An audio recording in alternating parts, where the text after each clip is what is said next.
Happy Thursday and welcome back to the Wolff Den presented by Win Again Academy. Mark Moyer doing some great things with his networking events. There's another one next week, I believe a week from today.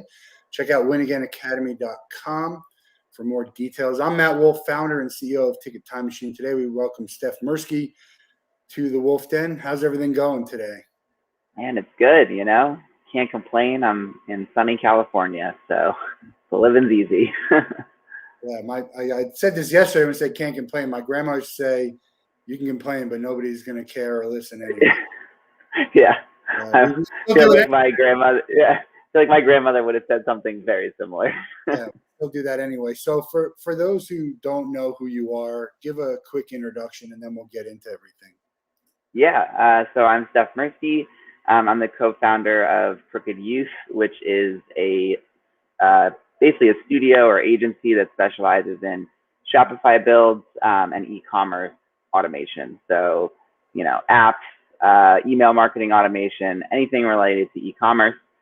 Before that, I was in touring and festivals for about a decade, before COVID. And other than that, I'm trying to think. I'm an adjunct professor at Boston University's Los Angeles program. So that's really fun. I created and teach the Intro to Music Industry course, which is just a broad stroke overview of kind of what all happens in our industry, what a record label does, that kind of stuff. Yeah, so I got in touch with you because of your involvement with the Warped Tour and Kevin Lyman. You were doing some marketing for that, and Kevin's also an adjunct professor, as well out on the West Coast. So he was on the Wolff Den too. It was a great thing, the Warped Tour. But how did you get into music to begin with? Because your Shopify Crooked Youth is really focusing on in the music industry. Music thing you teach, you did on tours and festivals. Talk about your childhood and how you got into music and how it took you where you are today. Yeah. So the Spark Notes version is I grew up in the suburbs of Philadelphia, and I, was an LGBT youth at a private school when that wasn't really in style to be LGBT, and, found kind of emo music and the scene and Warped Tour and fell in love. And, at 17, I was kind of thinking about college, and my parents basically said I can go to business school or I can go to business school. Those are my options. And I thought, which one did you choose? Business school. And so, I thought, well, wait a second, I paid a ticket for this and a band is here and they're probably being paid for that. And so there's commerce here, which means there must be an industry that exists underneath the fact that this show is happening. And so through college, I went to Boston University, and I really had no network. It's not even a school meant for the music industry like NYU or Berkeley. There's a music industry program or any of these in the major cities. And so I literally just begged, borrowed, and stealed every opportunity that I could get. And yeah, that's kind of how I came up and how I found it, and why I wanted to focus kind of in the scene and on Warped Tour. Is I hate to say it saved my life, but it did at times. So it's instead of Simple Plan, this song saved my life. We could do this tour saved my life. Exactly. You're not the only one too, by the way. There's plenty of people who can point to that to say, that specifically saved their life, or maybe music in general saved their life, to try and find a place where you're, kind of accepted. And I want to talk about that too. But you brought up a great point that I talk about and think about all the time is, most people, and I'm included in this, we never really even think about how something is. We just understand that it is. The same with in the tour. And I got into the ticket printing business. I had no idea that there was a company that printed tickets for all this. I just assumed it was Ticketmaster, and Ticketmaster is not a ticket company. They're a software company. And so it's funny how we look at all this stuff and just assume it gets done, but there's someone doing it. And to that end, there's a ton of stuff out there that you probably have never even thought of that could be a great career move for people who want to maybe get into music or something else. Yeah, I mean, I think for me, like, I my strategy was just be a sponge, right? And be a sponge and have a growth and a learning mindset so that any opportunity that presented itself, I could either teach it to myself or I was open to it enough to explore it. And I did everything from a friend of mine that was older at the time was promoting like shows of the Middle East upstairs in Boston, which is like 100-cap room. We were literally he was promoting like matinee shows. And I was like, I have nothing to offer you other than I'm very good at Excel, and you don't seem to like to settle your shows. So I'll settle your shows because I'm very good at Excel and numbers and math. And I did everything from like helping to settle shows to like taking tickets to like setting up a drum kit that I had no business and should never have been touching. But like I just got in there, and then that led to another thing, which led to another thing. And really like my whole career, I started out in, I did some like random shows, but I actually started out in record labels when YouTube became like pretty big in terms of like monetization. So I was at Hopeless Records helping with the digital distribution. I went from that to APA, which was tour marketing. I then went to Warped Tour, which is tour marketing, and I had to learn creative direction. And then I went to Live Nation for creative direction, and then I started an e-commerce company. So like I just constantly learned, and so it allowed me to just take opportunities that came my way without having to say like, well, I want to be an A&R and this is an A&R, so I'm not going to take it. Or like, I want to do X, Y, and Z and this isn't that, so I'm not going to take it. I think like opening yourself to as many opportunities and trying things and finding I don't like this, I like this. That's just the best way to get into the industry, in my opinion. Yeah, it's a great lesson, because I was talking to someone yesterday who we had on our Open to Work, who's looking to get in the music world, and had has some conversation with a company that's maybe not exactly what she wants to do. And in music and sports, they're very difficult industries to get into, especially the people who you probably are targeting say, hey, if I could pick who I want to go to, here's where I want to go. Mm-hmm. And so trying stuff out, diving in head first, learning something is probably the better way to go, because you don't have any idea if you're even going to like it. It sounds glamorous, right? But at the end of the day, it's not as glamorous. My friend was the ticket guy for the Gators, and it sounds great until you realize that he's working the first half of every single game that's there and walking around right. Fires. I wouldn't want to do that. I want to sit there and enjoy the game. So, yeah, you just never know. We have all these thoughts in our head about what this job is going to be, and you really have no idea until you're in there and it's your first day, and you're like, well, this is nothing like what I thought it was going to be. Yeah. And honestly, I always make the joke, like the jobs that are on LinkedIn are going to be the ones that you learn the least from, if you even manage to get it, right? So like what I did when I knew nobody, I made a list of my favorite bands, and then you might be able to do this to this day on Facebook, on the about section of people's Facebook profiles, like band Facebook profiles, they often list their manager, their agent, their publicist, their record label with their email contacts. Now, this is going to depreciate over time because fewer and fewer Facebook accounts are being set up. But for legacy artists, or basically anything that was like, existing up until 2016, 17, you can find that information readily available. And most of those companies and most of those independent managers, they don't post job and internship opportunities on LinkedIn. Like, it's just not a thing that happens, right? But I would just literally cold email these people and looking for opportunities, and I got 100 no's, but I got a couple yeses. And some of my first yeses was Mark Cates up in Boston, who was MGMT's manager when MGMT was the biggest thing in the world. I literally just found that from their Facebook profile, and he happened to live in Boston. Like, there's no way he was going to post an internship position on LinkedIn, just not in what a small company does. Yeah, it's like, yeah, so you just got to take his chance, and just get creative. And the interesting thing with the music world, and you know better than I do, but even when you go to that one band, there's 5 different companies or organizations mm-hmm. that have jobs. And that's something I realized as I'm getting into this, like, man, there are so many people with their hand in the cookie jar. Yeah. Well, I'm not in that business. I don't do percentage of deals. I'm not a manager agent, but yeah, there are a lot of people. Every band has like 5 representatives around them that are either companies or independent contractors. Yeah, agencies and manager, and then they're business manager, publicist, tour marketer, or tour manager. Sorry, all that stuff. Yeah, and they're involved with the merch company. It's like you're being like, why can't you just make a decision? Why isn't it that it should be that easy? You want to do something, go ahead and do it. I had to get some artists on the Wolff Den. I had to go through, months and months and stuff. And I'm just like, the guy said he wants to do this, so let's make it happen. But I know that's the music world. That's the music world. Yeah. How did you get involved with Warped Tour? You obviously had some good experience with the record label, and then with the touring side.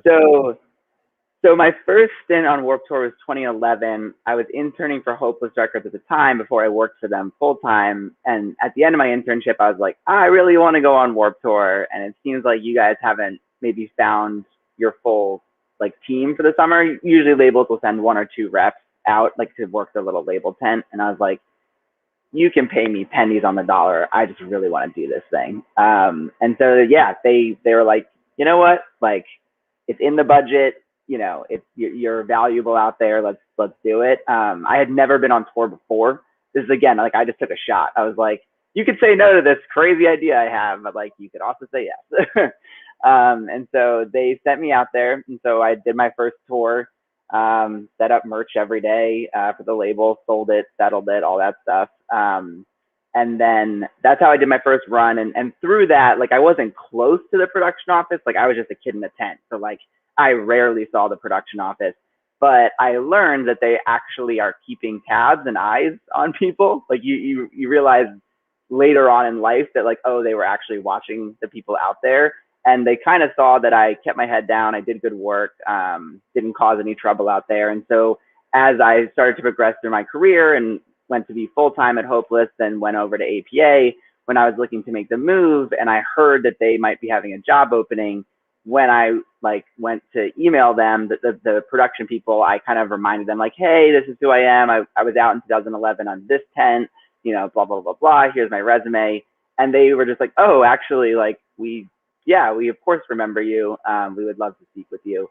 And so it's just really about that. About understanding that this industry is very small, and word travels fast, and bad word travels faster than good word. And so kind of my process was always just keep your head down, do the good work, be positive as you can. Not that positive of a person, but as positive as you can. And and just be kind. And I think that opportunity, it came up at the right time. APA gave me a lot of growth. I got to work on things like Capital Cities at the time, 2015. They were a huge band, Imagine Dragons. But it just wasn't where my heart was. Like I said, I got into this for a reason. And so at that point, I actually gave myself a crossroads. I was like, all right, I've been in the industry for 3 or 4 years. It has its ups, it has its downs. I did this to work for the Warped Tour. If I don't get this job, I'm going to exit the industry and just go get a normal job, because the pay and the stress isn't worth it. So I'd rather, if I can't work for the thing that I want, I'd rather just have a normal job. And so I kind of gave myself an ultimatum and I've done that a few times in my career, that kind of just forced me to put it on the line, and just, there is no other option. And it kind of steers you to make it happen for yourself. Well, what would you have done if you didn't get Warped Tour? Oh, I would have taken my shiny business degree and worked at some whatever agency doing marketing or ad buying, and clicked buttons all day and listened to the music I liked and bought tickets to shows. I don't think that much would have changed. It would have just been first a whatever. I would have bought ads for I don't know, a shoe or a tchotchke, instead of buying ads for, something I loved. Well, it worked out, which is good. Yeah. Warped Tour, as I navigate through it, they were kind of a lean operation at the core of it, right? It was 4 or 5 of you, even though obviously as you're on tour, all these other people, but the core of it was just a small group. Mm-hmm. And, so you guys, really did the work. It wasn't this huge, and people probably don't understand how small it was. Yeah, so it was four to it ranged, towards the end it was four. I think at its highest it was six, maybe seven of us that were full year, full time. Because outside of the summer, we're not doing the summer every day for 365 days. So yeah, it was a lean team of 4 to 7 of us. We each had our vertical, marketing, operations, sponsorships, and we just executed and we worked pretty well together. It was, I mean, honestly, it will always, to this day and probably forever, it is my favorite job. I grew the most out of it. I learned the most out of it. I had the most fun. Yeah, it was a tight knit group, and it was an honor to do it. Yeah, I don't know. It was fun. Kevin is such an icon in the industry, pioneer, whatever you want to call it. And he's still doing great things. I mean, Warped Tour, yeah. When we talk to him, it's not the end. He's not retired. He's teaching. He's working on stuff. He'll come back with something that'll be meaningful for people. But even if he doesn't, he's is he in the Hall of Fame? Is there a Hall of Fame for something like this? I don't know. I mean, we had the Warped Tour got the Hall of Fame exhibit at the Rock and Roll Hall of Fame. I don't think we've been inducted. I don't want to misspeak. That was for the show, right? That was the one-off shows in California. Yeah. That was just a short, like a one-off exhibit for like the summer. I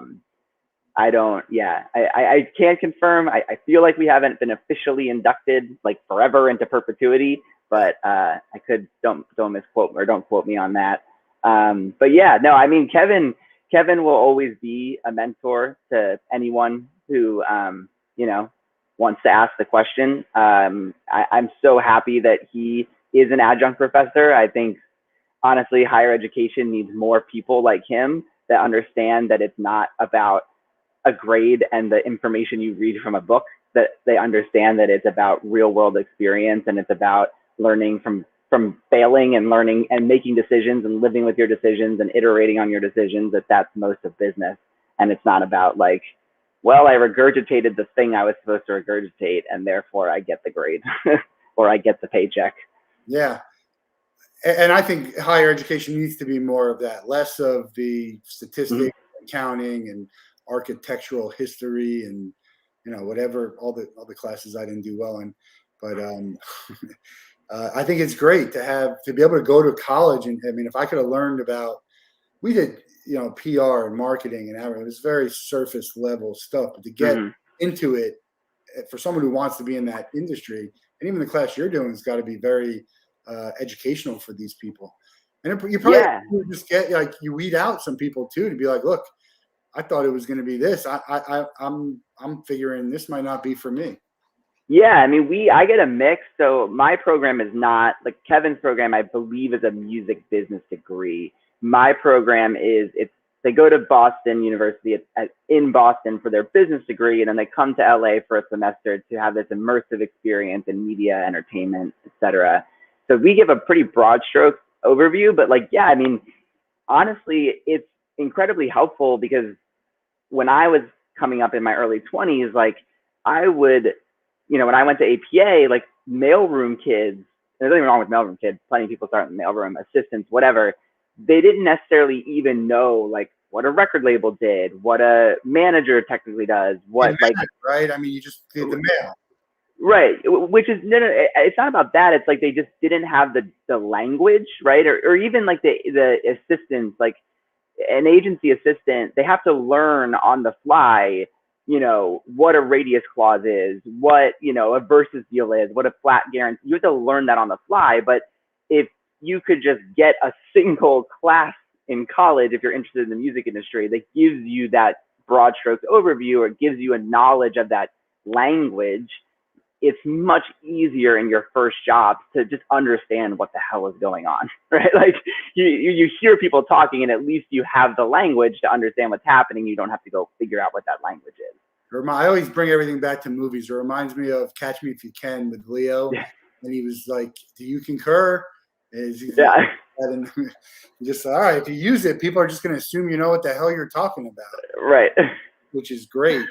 So Kevin, obviously a huge influence. Who else really helped you along in the music world to kind of go from where you started to where you're at now?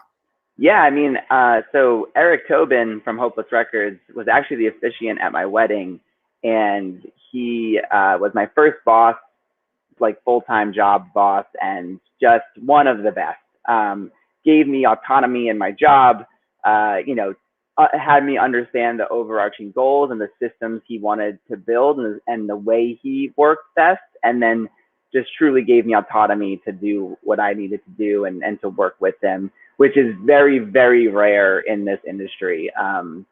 This industry is, I don't know if it's broken people making broken people or when it started, but I've found it's a lot of micromanaging and poor communication skills, and a lot of like, I'm too busy to train my assistant, but then I'm frustrated with my assistant because they don't know what I want, but I haven't told, like that kind of behavior.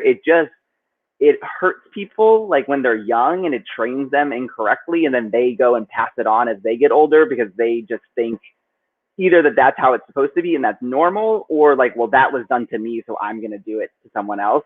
And so I'm very thankful to Eric Tobin for not being like that. And he encouraged me to also be the way he was, which is build systems, show people how you would like things done, and then give them autonomy and space to learn and make mistakes and correct those mistakes. But they always make excuses for like he was an asshole, but he was, not he or she. They were an asshole, but they were really smart. And I'm like, you can be that and not be an asshole. Like sure, yeah. Yeah, I mean, I graduated summa cum laude from like a top 25 business school, and I'm not an asshole. So I'm very smart, but I'm not an asshole. Like, I'm an asshole sometimes. I'm sarcastic, but I'm not mean. I'm not cruel. I think there's a difference. And it's only really the way you help. Like when you're managing it, you're helping them to help you, right? It's like, if you trust someone, then find someone else. And that's what it is. Very few people have the autonomy to do. And they're kind of like, it's the old school thinking where these are the people who are making decisions, and we don't want to really hear what these people have to say, but these are the people who have probably some really good ideas. Or they'll take what the person said and they'll repeat it and they'll use it as their own. Yeah, and I think honestly, especially in music, like I have a huge, I don't know, I have a huge belief, I have a huge preference for younger, like fresh idea people. I don't know if it was because of Warped Tour and the necessity to have interns because there were only 4 or 5 of us to do all the work, that I had to constantly have like an army of interns to help.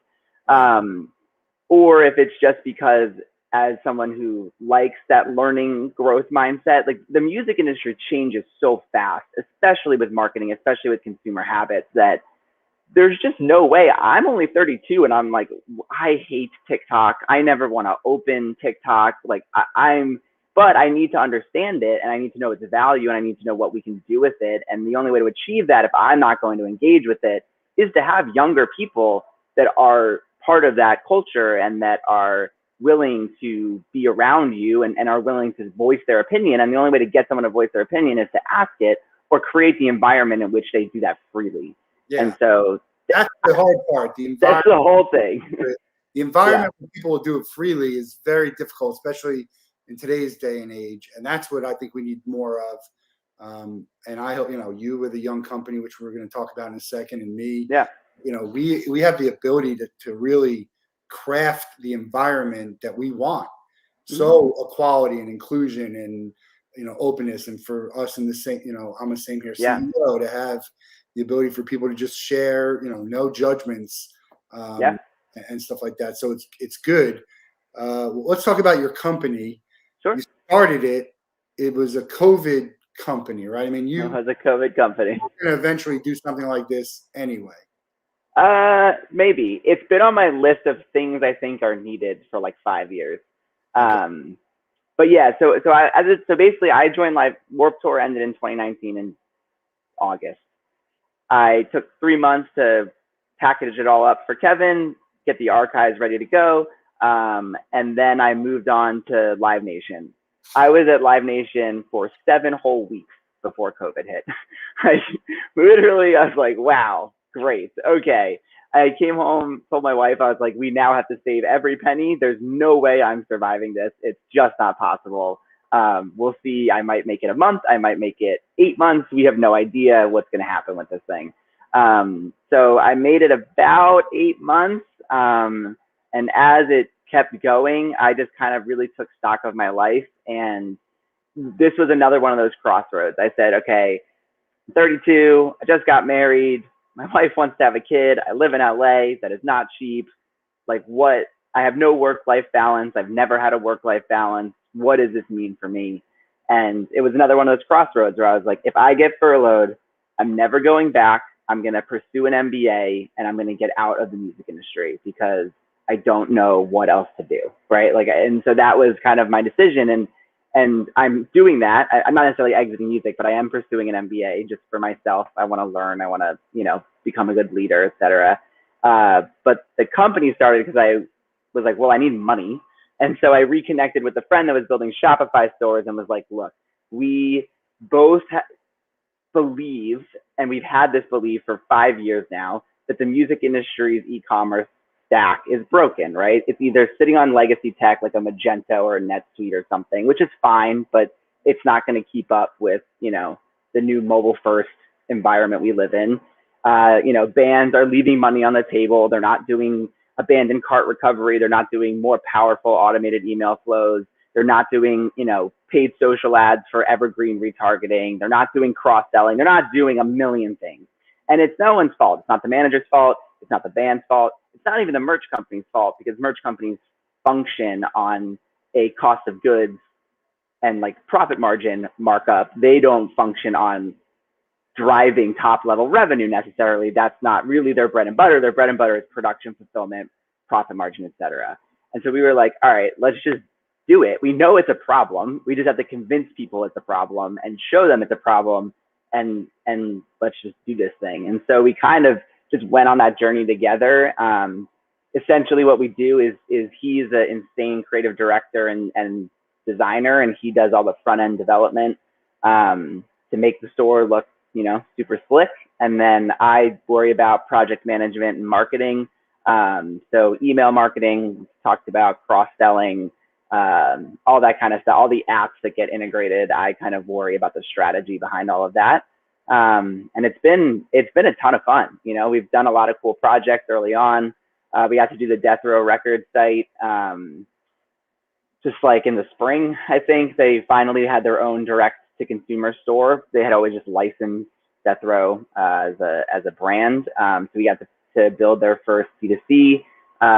We worked with Rise Records, who came from this kind of the scene world, the metal world, to do all their email marketing. So we were able to show them direct results, and immediately, it's like, hey, we built this for you and we turned it on and we made you money from day one, right? Like that was a really cool thing to do for such a recognizable record label. And it's been kind of crazy, and it's weird to do it. Like, I don't know, it's weird to do it in COVID. It's just like add extra stress to stress, right? And then it's weird to do it with an MBA on top of it. And I'm like, maybe I should sleep at some point, but whatever, when I'm dead. Yeah, but it's who you are and where you've been has been a very big component of your early success in the company, correct?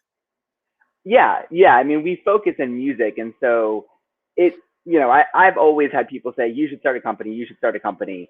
And I was like 23, and I was like, I don't know anything, nor anyone, nor do I have the emotional intelligence to do this. But at 32, a decade later, a decade of a network between me and my co-founder, when we turned this thing on, we had a wealth of people to reach out to and say, not that it was guaranteed business, but it was at least not a cold email. It was at least not when I was an intern being like, please help me. At least I can say, look, we believe this is going to make you money. The risk of you paying for us is low because the whole value proposition is that this stuff makes money as you sleep because it runs automatically, right? And so it's a much easier sell than hire us as full-time employees, please, thank you.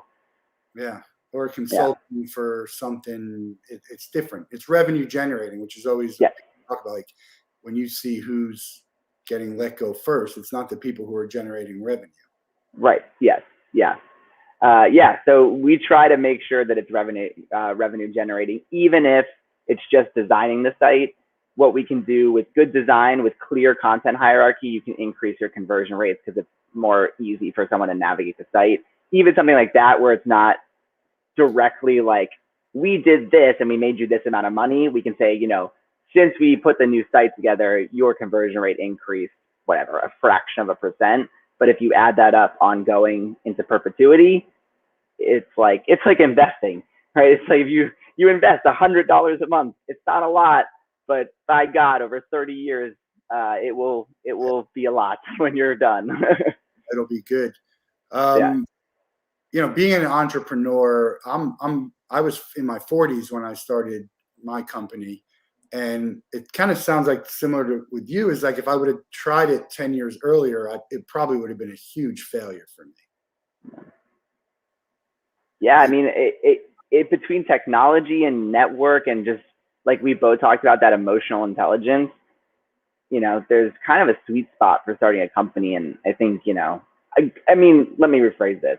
If you are making an app or a SaaS platform and you are 22 years old and this thing can scale infinitely and you're getting VC funding, this is a different conversation.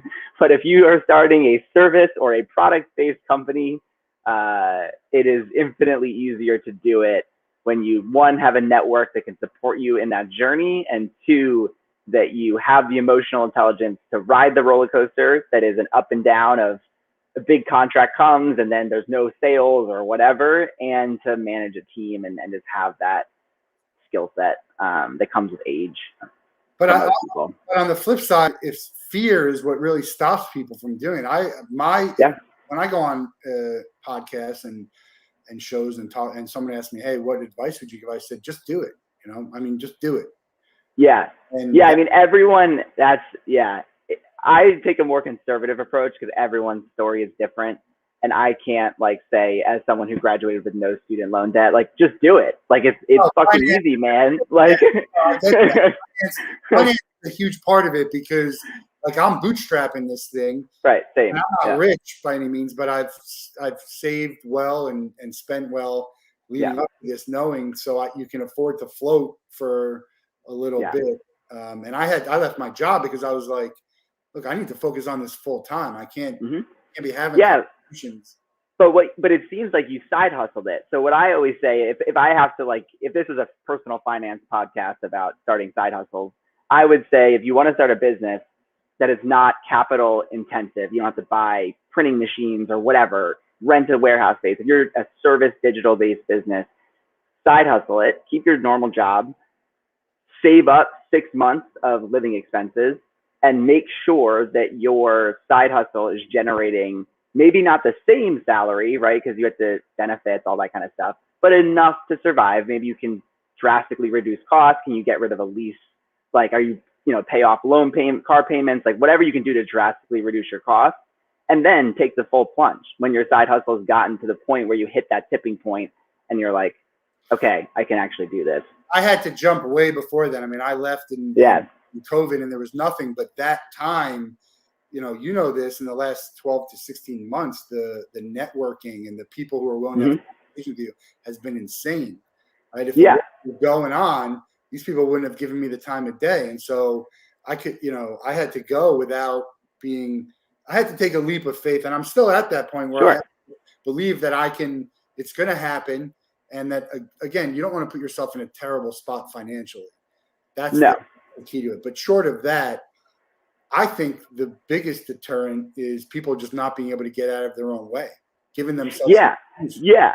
I mean, the recipe I just prescribed is the ultimate conservative way to do it, right? It's like, if you are just the most risk adverse person ever, that's for you. That's the method. But like what I always said with my co-founder is the greatest thing about being an entrepreneur is you have to dive off the cliff and then start putting your parachute together, like as you're falling, to pull it in time, right? Like that's ultimately, whether it's 1 month of savings that you're sure of, whether it's a complete leap in COVID and just sheer chaos, or whether it's somewhere in between, like you're going to have to take that step. And that's why I always say like the side hustle is the best, because you can take those steps, like just simple stuff, establishing an LLC, getting a website, like those steps you can take while you're in full-time employment. Yeah. And then just keep taking steps. Like we just had to keep reaching out and keep building systems and keep like, and you know, maybe we brought our rate down to like have a loss leader client where it's like it gets us in the door, but it's a less rate. You know, if I'm not willing to do that, if I don't have the financial cushion to take a less rate for maybe a bigger opportunity in the long run, you're just in a tough spot. And so I think for us, it was like, take those leaps, just keep pushing forward, even in the face of uncertainty. And then, like I said, all the way back in the beginning, like keep a growth mindset and just keep learning and iterating and building systems for yourself, whether it's checklists on how to perfectly do what you do every time you do it. Like that stuff you can build at any time. And that's so helpful. And you're betting on yourself, really, is what you're doing as an entrepreneur, because I don't care how great your idea is, there's holes in it. I mean, there's no one had an idea and then just be like, holy shit, this is the greatest idea I've ever heard of. Yeah, I mean, we started with what we thought. I mean, we've always been Shopify, but like I was still going to do ad buying, and then like iOS 14 came out, which changed all ad buying, and like we've kept changing and pivoting and being like, nope, we don't want to do that. Like we're never doing that again. Oh, this worked. Oh, people seem to be asking for this thing over and over again. Let's explore it. Let's learn about it. What is this? Like we kept changing constantly, because if we were just like, this is what we do and this is what we offer, and someone's like, do you do this? And we're like, nope.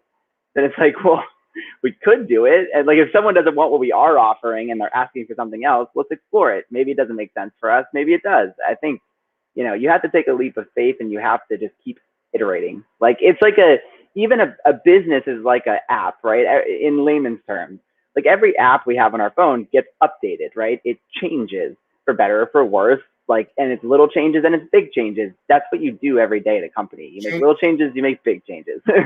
Changes no one asked for, right? That's the changes no one asked for. Yeah. We do that all the time. We make changes nobody asked for. We asked for this and it's not better. And then you're like, what the? I mean, I still use the classic Salesforce. They have this whole thing that's lightning, and I'm like, I can't use it. Just give me the old one. Same with Yahoo email that I had. I'm like, I can't use your new stuff. I just want the old stuff. But you got to be able to adapt, I mean, because I'll leave. I'll go somewhere else that I try and find before I'm going to just sit here and have to try and learn the thing. For us, like I was an ad buyer, and I used to be able to pull down like a high ROAS, which is return on ad spend, which is basically revenue generated for every dollar you gave me to spend on ads. And iOS 14, which is Apple's iOS, they basically blocked Facebook from communicating. So, which is, user privacy. That's all great, right? So now when you go to a website and take action, the people behind that site might not be able to see everything you're doing, which is great from a user perspective, but for a marketing perspective, to make my clients money, it cut me off at the knees. Like to the point where I was personally just like, I don't want to do this anymore, because it has literally like made it so hard, and it's just not something that I was finding enjoyment out of anymore. So when you have something that just completely jeopardizes what your skill set is, you have to be able to change. Like I can't just make Apple undo iOS 14. There's no going backwards from that. I have to change. There's only one direction here. That seems like BS, because I was having this conversation the other day. It's really under the guise of privacy. There's no privacy. You want privacy? Go off the grid, right? I mean, you put your face and your thumbprints into a phone. Like, let's not talk about privacy here. No, they'll find you in 15 seconds in the crowd at Lollapalooza. Sure. Yeah. So, there's speculation of is Apple going to roll out their own ad platform, yada, yada, yada, whatever it is. I personally did not have enough enjoyment out of that vertical of work I did to pursue it further and push through those hardships and become a deeper ad buyer. It just wasn't interested in me. So I just pivoted and learned a different skill. Yeah. You always have to be, adaptable and flexible. That's key and that's one of the big faults of the big companies, right? Is that they can't. Yeah. They're slow and they can't flex and adapt so quickly. Yeah, we're actually seeing that. So we joke the number one problem we have is getting people to understand they have a problem.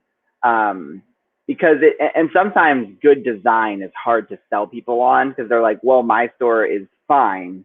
It does what it, like the statement we get a lot is, it does what it's going to do, or it does what it needs to do.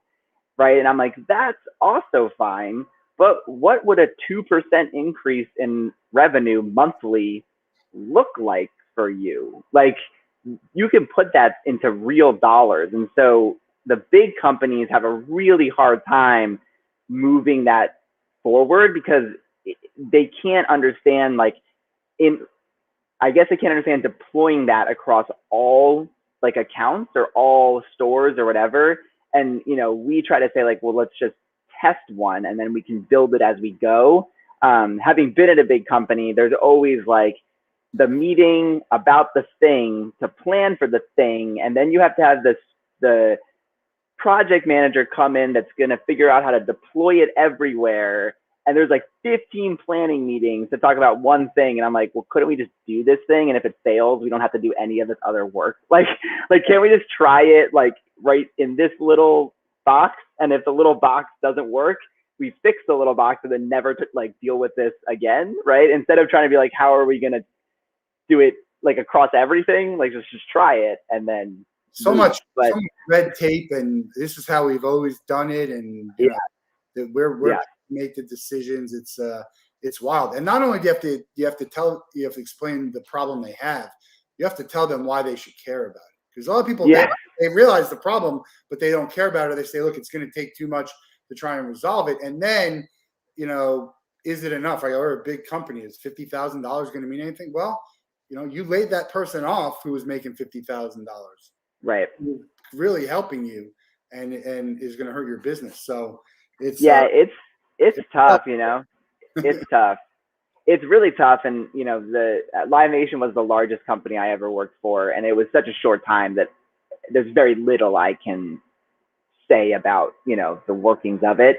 But the conversations I had, being at a director level, which isn't crazy high, but it's like somewhere in the middle, I feel for some of these higher ups and just people like that are just trying to, it's like herding cats, like, because there's just so many people and so many initiatives and so much happening that you're really just trying to hit your KPIs and keep your team, moving forward and keep your team happy. Like, it is a challenging dance to do, and it's a hard balance. So I get it, and I try to, when we approach clients of that size, I try to understand their perspective the best I can. But the entrepreneur in me is like, just fucking do it. Like, it's a decision.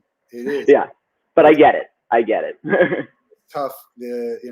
And it's funny because I have no love lost for Live Nation and Ticketmaster. I'm a fan, and I'm buying tickets. As a $50 fee on something. Like, where just put it in there. Don't tell me you're charging me $50 fee. Just tell me that's what the ticket costs.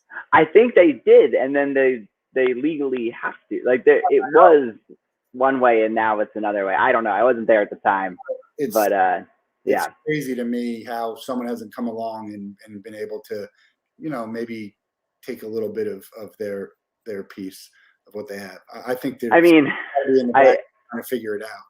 Yeah, I mean, I'm sure someone will yell at me somewhere for saying this, but like, that's the problem with an oligopoly, right? Or duopoly, essentially, in ticketing and promoting. It's very hard. I give is Pearl Jam. They sued them, and now they use them exclusively. Right. Everything they do. I mean, it's all the almighty dollar, which is it's disappointing as a fan. Sure. Yeah. Get hurt by it. Pearl Jam's always going to sell out their shows.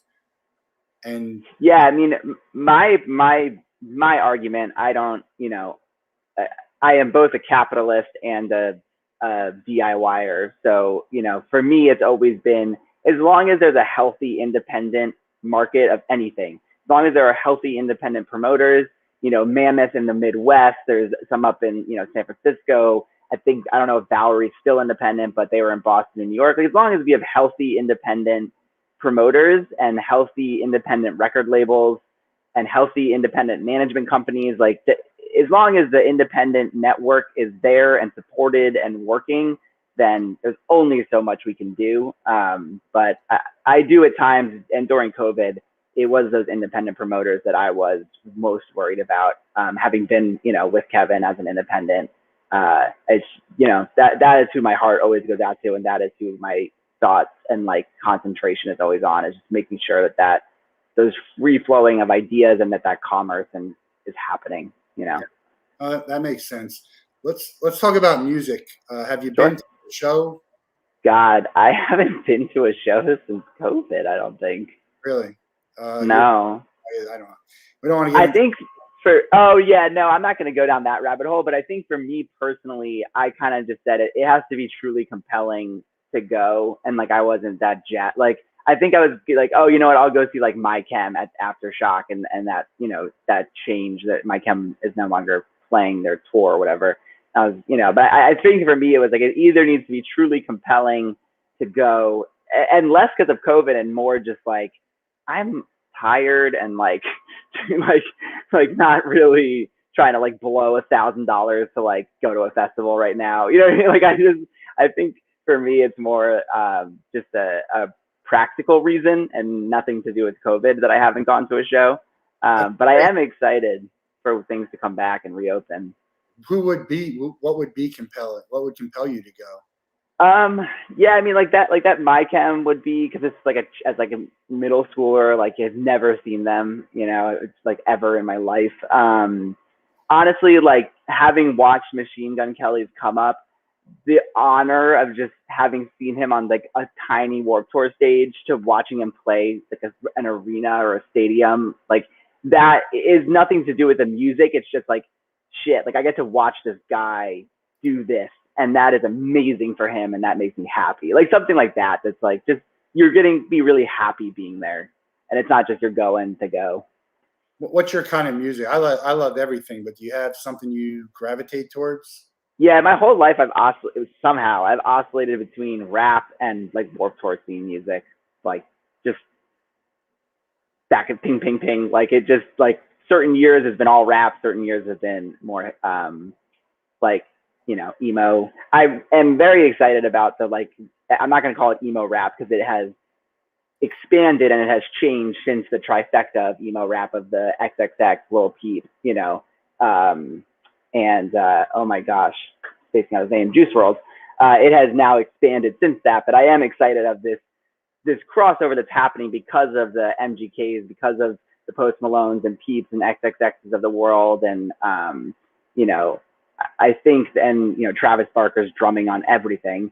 I think it's really encouraging to see the younger generation like blow up genres and just say like culture is culture, and not, because honestly, like in the Warped Tour world, we got into this like culture vulture and like culture like crusaders. Like it just was like genre crusading. Like it was just like, what, like who cares? Like the younger generation's always going to like something different, and it's still counterculture to them. It's just not counterculture to you, right? Like what was No Effects and Pennywise became Neck Deep and Real Friends, which then became this new thing. Like it's all counterculture. It just looks different. And I think to me, it's just really nice to see people exploding genres and experimenting and just having like a freer flowing expression of music. So that makes me happy. I'm loving NF lately. I think he's oh God, yeah, NF is fantastic. Yeah, and it sometimes it hits you with a song, and then you start to listen to some of their other stuff, and a lot of collaboration between like a country, like a hip hop rap. Yeah, I mean, I think Nelly is on a Florida Georgia Line song. Like, why not? Like, that's awesome. Carrie Underwood does the song "Champion" with the Luda hook at the end. Chris Jansen has a few of them, so a lot of country. But I love that. The problem is when you go see them live, which I see a lot of live shows, you're not going to hear because they're not touring. Yeah, it's tracks. Yeah. So that's the weird part about that. But yeah, I love all kinds of music. I think and I become more of a lyrics person. I used to always just be the beat, like, give me the beat, and now I'm listening to the lyrics more, and I'm either enjoying them or being like, this guy. Have you heard? Tom McDonald? Oh yeah, isn't he controversial though? Yeah, I don't know. he's very, very talented, but he Yeah, is political yeah. lyric, and he's I like, get stuck. Yeah, like personally, I get stuck in a tough spot because, like, as someone who's transgender, like, there's like some amount that's like LGBT that like enough bad like I think it's like the baby, like I'm not allowed to like anymore, right? Because he said some like messed up stuff, right? And so for me, it's like I get in those spaces where I'm like, okay, like I can't encourage this nor support it. I'm not going to actively bash these people. That's not my way, but like I have to choose in my life to like not engage. So I get stuck in those like weird. I'm like, it's good music. Like I can't, but I'm not okay. Fine. yeah, I like this little thing on with Dua Lipa. I mean, that makes the Yeah. song for me, and I love Dua Lipa. Yeah. Like it's like arguably good, but like I'm not allowed to like it. So sure, here we are. Yeah. Yeah. I try to walk that line. Let's talk about equality and all that. I mean, Yeah. is the music scene better today than it was? Is it much better? Does it still have so much more to go? How do you get involved? It doesn't sound like, and we didn't get into it much, but it just doesn't sound like being, in that community has been harmful for you, which for some people it is. Yeah, I mean, it's a few things. Personally, it was way more harmful when I was in high school. It was very, very difficult, challenging, damaging. I had my own struggles. I don't like to lament over it. I try to accept that it is, a product of being other, whatever your other may be, and pushing through. I think for LGBT, it's infinitely better than it was. I mean, we're moving at an exponential curve here, right? So we went from the 90s, like people were, first of all, the 80s is AIDS. People are closeted. People are dying. This is horrible. The 90s, people are closeted. It's not, there's like, usually we are a caricature of the Will and Grace of the, I mean, I love Will and Grace. It's a great show, but like Will and Grace were a caricature, like it's a lot of caricaturism. Even Friends had like some pretty homophobic stuff, but I personally think Friends is hilarious. And now it's gotten to the point where now you have Laverne Cox, and it's just growing at a rate, and that is just it's easier, right? It's just fundamentally easier. I will say, as a trans man, so female, born female to male, as white, I now present as a white male. So I have the ultimate privilege to walk down the street and be a white male. Like But you don't use pronouns or anything like that. I do, yeah. So like I use he, him, but like when I just walk down the street and I go through life and I have like some scruff, I'm now, to the average person, a white man. They can't tell the difference. I just go about my day. I can't have the same experience of a black man that is transitioning to a female. Like Right. these worlds are so different. This trauma, this hardship is so different that I can't even compare like the few times I get misgendered, which is an inconvenience, to like the actual fight for life someone like that has to go through, right? And so I think by some definitions have things gotten incredibly better. Has the music industry gotten better for women overall, for people of color overall, for LGBT overall? Yeah, there's been growth. Like you can't say that there hasn't been growth because it's just not true. But it will, I think it still maintains difficulties. I think there are bad actors. Like it's the law of large numbers, right? In any group and any population large enough, you're going to have 30% that are perfect, 30% that are horrible, and everyone else falls in between. I think, when Black Lives Matter movement erupted this summer, there was one black kid on my entire floor in Live Nation. I didn't even know the guy that well. We talked in passing in my 7 short weeks in the office. We got along. We maybe had a coffee together. I sent him an email just saying, like, we don't know each other that well. This is very hard. I understand this must be hard for you to watch and grapple with. Like, if I can do anything, you just want to get, we couldn't even get coffee at the time, but if you just want to like talk or just bitch, I'm here. He wrote me back and said I was the only person that emailed him in a company that is that size. Yeah. That is a problem. Yeah. Like, and I think that the issue is not to do with Live Nation. The problem is people like us putting out a hand to say, what can I, like, now, yeah, I'm trans and I can still say like, but I'm an other, but as a white male, like in meetings and groups in my team, like it is on me to make sure that the environment is conducive to people learning, growing, having their voices heard. Like the ownership has to be to some degree on the privileged. It's an uncomfortable conversation though. And people don't like into uncomfortable conversations. And then you have the other thing where you're part of Live Nation, so you have to be careful about what you say and how you act. Where you today, we can say whatever the hell we want. We'll have consequences for it. Yeah, we need to be. I mean, I always like to think I'm on the right side of history, and that's how I judge what I'm willing to, fall on a sword for or die on the hill, so to speak.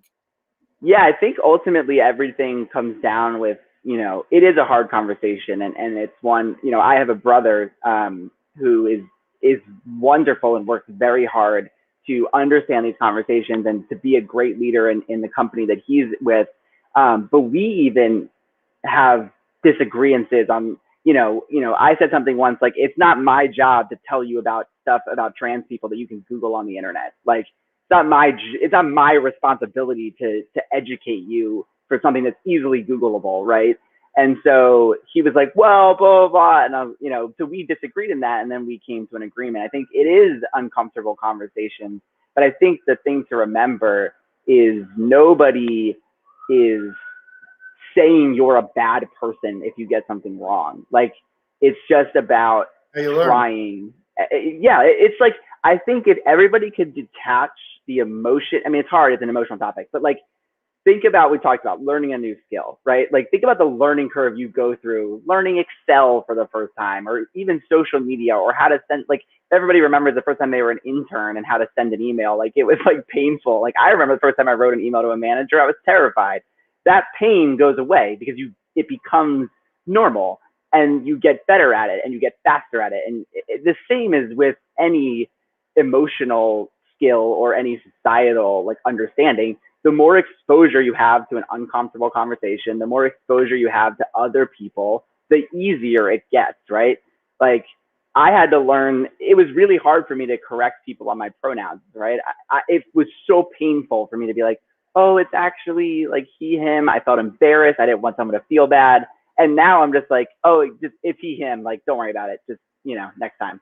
And like, we just move on. I mean, Steph is, people might consider that a feminine, obviously there's Steph Curry, but I think that's one of the things that people are just going to do. So you can just be like, all right, yeah, I'm just going to tell you what it is. I don't get offended by it. Right. Yeah. And I think, some people have been like, oh my God, I'm so sorry. And I'm like, don't even worry about it. Some people have been like, oh, cool. Like, it's a range of feedback I get back. One person was like, oh, my bad. And I was like, didn't mean it that way. You're good. Don't worry. Like, we're good here. I think it's just. My bad. I love it. And that's one of my favorites. I love talking about Mount Rushmores. Give me your Mount Rushmore of music. And it could be, either your 4 favorite or who you think is like the 4 greatest. Probably give me your favorites. This is hard. Okay, like lifetime favorites that I like routinely come back to. Now, right now, who's or 4? You give me 4 artists who you think are going to be big and who aren't today. All right, I'll do like a combo. Like, I'll do like 2 that were super influential to my life, and I'll do like 2 present. So like influential to my life, saved my life, whatever. We'll say Paramore and Circus Survive. Those were super instrumental to me doing Warped Tour. New Age, Chase Atlantic is deep in their discography, but they deserve to have a breakthrough single. It is like the 1975 meets The Weeknd. They deserve a radio hit. They were on, were you on Warped Rewind? Yeah. They were on Warped Rewind. They're with MVDN manages them. Chase Atlantic's fantastic. Man, I don't know. I mean, I have to pull up like a Spotify. I feel like someone like there needs to be like another. There was the trifecta of XXX, Juice WRLD, Lil Peep. Like we need the next, not MGK, but we need that next young kid that like jumps through in that sort of world to like cement it as an actual genre and an actual like legitimate space. I would like to see that happen. What do you listen to that people would be surprised to hear? Besides everything I just laid out, like let me pull up pull up Spotify. I don't know. People would be surprised to hear. I feel like rap would probably be like my deep world into like Meek Mill and like that whole world. I feel like that would be pretty surprising coming from Warped Tour. I think Eminem is the best rapper. I listen to him when he goes off and can. I don't even know how he remembers the lines to say them that quickly. There's a song, Monster. Yeah, it's the fastest rap in the world. I mean, he is technically. To me. Yeah, if you define best by technical proficiency, like if it's Olympic standards of best, then I believe yes, he is the best. If it's like flow or beats or longevity or culture shifting, I don't know. I mean, I can't. I'm a Beast Boys, Run DMC. That's where I grew up. Yeah. Enemy, all that good stuff. But yeah, it's crazy. I don't know how he remembers those lines if he's performing to do it again. It's incredible to me. Just to do it. I feel like it's like the equivalent of watching extremely proficient, like full stack developers write code, like insanely fast. Like it's just a command of a language that is at some point, like your short-term access synapses are so fast that it's like no one else can touch it. Remember it too, just to remember the word, even if it's, which is another thing with these musicians who remember, when you get there and you have 150 songs, you got to remember, and they remember how to sing all of them. Right. I mean, thankfully, most tours have like 2 set lists and they practice ahead of time. It's not Russian roulette of songs here. That would be fun though. We'll let you out of here on the same question we give everybody. You can hang out with anyone in the world for a day. You can't be related to them and they have to be alive. Who are you picking and what are you guys going to do? We've done some outreach. We got a list going and we're going to try and make it happen. Oh man. Then mine would be probably extremely hard. It would probably be Malala. The girl who was shot by the Taliban and got out of her country. Yeah. I just want to, as an other, I want to hear that other's story and like just see how she views the world. Well, we're going to try and make it happen. I say when you have enough money and influence, you can make anything happen. But I'm going to try and have to, figure out a way to get a couple 100,000 to make these people. Yeah. People picked Obama and someone picked Trump. The worst one I ever had was Putin, which I'm not going to be able to do. I mean, I would want to ask him that dude questions. Like that would be crazy. I'd be terrified. I'd like cry. I'd be so scared of that guy. Yeah, it'd be the last questions you ever asked in your life. Yeah, right. Well, look, really great chatting with you. Same. I love what you're doing. I think, when we talk about the smart minds in the industry and the young, it doesn't have to be young. Anyone can just listen to this conversation and the answers that you give and can tell that this guy knows what he's talking about. And so, I know, that and the passion that you have and the connections that you've made over the course that you've done, no doubt that Crooked Youth is going to be doing some great things, and look forward to following it. And Thank you. Seeing you at some event live somewhere. Who the heck knows what's going to happen? Hopefully you'll get comfortable and things will get you back. I've been to a bunch of shows. Yeah. I have Thomas Rhett tomorrow. Oh, that's awesome. Black Crows on Tuesday, and so the summer. I'm a lawn guy. I sit in the lawn and I mean, it's awesome. I'm glad. My wife, she's a teacher, so she's back in school, and so like it's not an exposure thing. It's just like I think it's a practical thing. I'm more just lazy. All right, you're entitled to be lazy. You got to be. check out crookedyouth.co, and then Instagram, Twitter. It's all down here at the bottom. Connect with Steph on LinkedIn. He's if you have any questions about Spotify or music or interest, reach out and check out what they have to offer. And we'll talk to you soon. I think it's a Jewish holiday next week. It's got Labor Day. I don't even know when It's always the trifecta. It's like Labor Day, then Rosh Hashanah and Yom Kippur a couple weeks later. Yeah, it's never been on. It's weird. It's never been on. It's never been on Labor Day, I don't think. But this year it is. But I think Tuesday. We're back on Tuesday, even though it's a holiday. Don't tell anybody. And have a great weekend. We'll talk to you guys. Thank you.